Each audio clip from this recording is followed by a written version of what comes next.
Welcome to the $100 MBA Show, where the smartest business builders come to learn every day of the week with our 10-minute business lessons for the real world. I'm your host, your coach, your teacher, Omar Zenhom.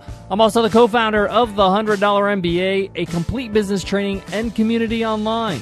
And today, you will learn why it's safer to be risky with marketing. Marketing your business can be a challenge, but it's really important for you to know how marketing has changed over the course of history and why taking some risks can really pay off. And in today's lesson, I'm going to show you how being risky with your marketing might be the best thing you can do for your business. So let's get down to business.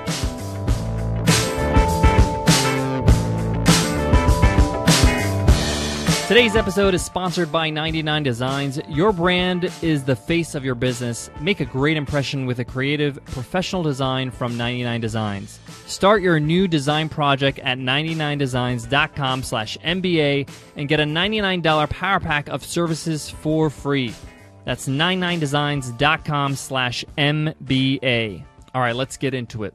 Have you noticed a change in the way products have been sold in the last 15 years? Since the birth of print media and television, the formula for success was to create a decent product that fulfills a need or a want, then buy ads and market it heavily so you're in everybody's faces, then make a profit. That was basically the formula since the beginning of marketing. This was highly effective. Keyword here is was highly effective. A few things have changed in marketing.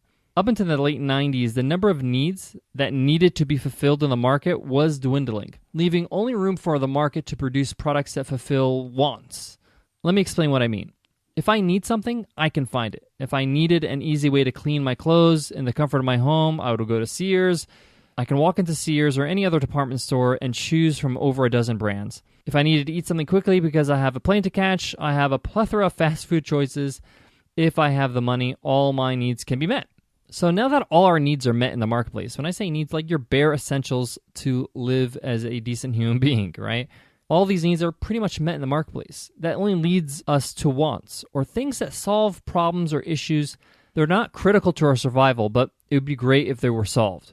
Getting the attention of your audience for a want is very different than a need. And most people are still using how they got the attention of their audience member for a need instead of a want in their marketing. Once you have their attention, you need to convince them that your product is indeed the thing that's going to fulfill their want. Then you're going to have to make an offer at a price they're willing to pay while making a decent profit.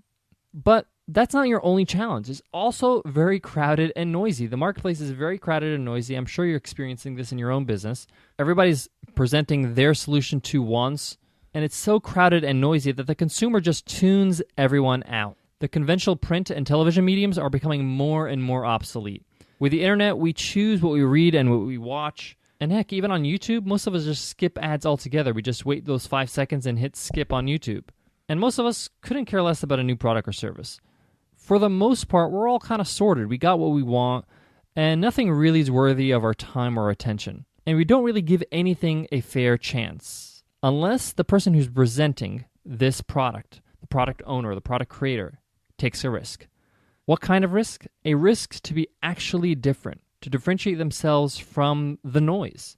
Now, different in their actual product, that's just as important as how you actually share the product. You see, now it's safer to be risky with the way you share your products or services. Being safe and by the book just gets lost in the noise. You actually have nothing to lose and everything to gain when taking a risk. So I'm encouraging you to take some risks when it comes to marketing. Take a look at the way you're delivering your marketing message. Is it just like everybody else, or are you just approaching it in a different way? It could be humor, it could be honesty, but the important thing is you're differentiating yourself from the crowd. You're telling people that, hey, I'm not like everybody else. I'm going to deliver my message in a completely different way, and in that in itself can be effective. For example, when we launched the $100 MBA show, we wanted to be a little bit different. We want to grab people's attention about what we're doing. So we actually hired a puppeteer, somebody who has a character, a puppet. His name is Professor Hans Von. And we hired this guy. He's a professional puppeteer. He's a comedian. And he does all these interesting skits. So we got Professor Hans Von to play a character where he's losing his job at a university because the $100 MBA is coming out and they're replacing traditional business education. He has this whole skit about him losing his job and how he's begging for a job at the $100 MBA as like the party organizer or the social events coordinator, something like that. And we scripted it and we had a lot of fun with it.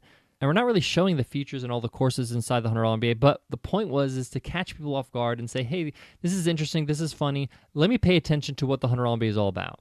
If you're interested in seeing this video, you can check it out on today's show notes at 100mba.net/MBA145. I got some other great examples for you when it comes to being risky in marketing. But before that, I got to give some love to today's sponsor, 99 Designs. I talk about branding a lot. It's a term that gets thrown around by all types of people, and you may be wondering what all the gab is all about. What is branding anyway? In a nutshell, it's a set of perceptions people have about your company. You need branding to create a human connection with your audience. Design is key in communicating your brand and standing out from the competition. But what options are available to business owners with little to spend on design? Many have turned to online marketplaces like 99 Designs to help build their brand on a budget.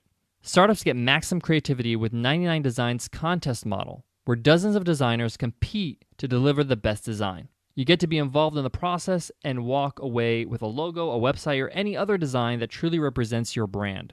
I personally use 99 Designs and it's super easy to use. They're really creative. It's really fun because you get to see all these different designs and everybody vying to be the person that designs your ultimate logo or design.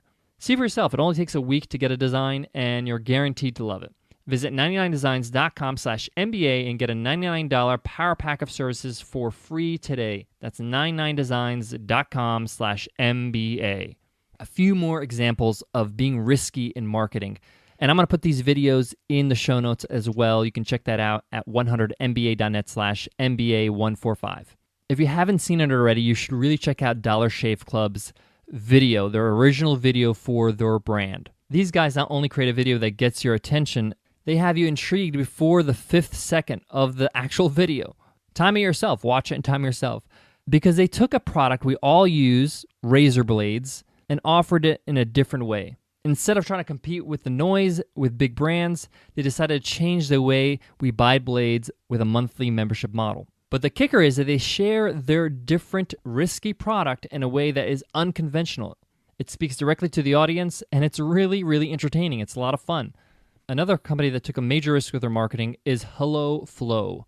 Their whole product is geared towards young ladies or young girls who get their period for the first time. So obviously it's a sensitive subject, but instead of tiptoeing around the topic, they get a little sassy 12-year-old girl to change the female hygiene market forever. What's brilliant about this ad is that Hello Flow knows that their audience can relate to the story and this video. I'm going to leave you to watch the video. Check it out on the show page. I got one more example for you, and that's Chrysler. And I wanted to give this example because I want to show you don't need to be funny to take a risk in your marketing. And Chrysler's in one of the most competitive markets on the planet, automobile sales. So they know they need to stand out. In an ad that I share with you in the show notes, instead of focusing on the features of the car, Chrysler focuses on the values of their audience.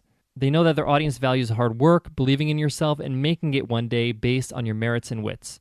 Check out the video. You'll really, really get an idea of what I'm talking about in terms of taking a risk and connecting with people emotionally and not really with humor. Again, you can check out all these videos on today's show notes at 100mba.net/MBA145. All right, guys, that wraps up today's lesson. If you want to support the show, guys, we would love for you to give us an iTunes rating and review. It only takes 2 minutes. You can learn how to do this at 100mba.net/show. By giving us an iTunes rating and review, help us get more exposure on iTunes and help reach more people just like you. And remember, everybody who leaves us an iTunes rating and review enters our weekly draw to win a free ride to the $100 MBA Training and Community. Here's an awesome review from Tyro Roxon. Lessons every entrepreneur needs to hear. 5 stars. Great information. I look forward to each episode. Thanks, Tayo. Guys, I want to leave you with this.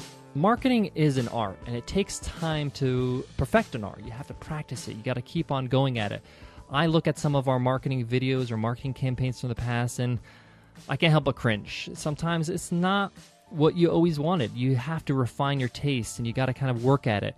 And the more and more you work on being creative with your marketing, the better your marketing is going to get.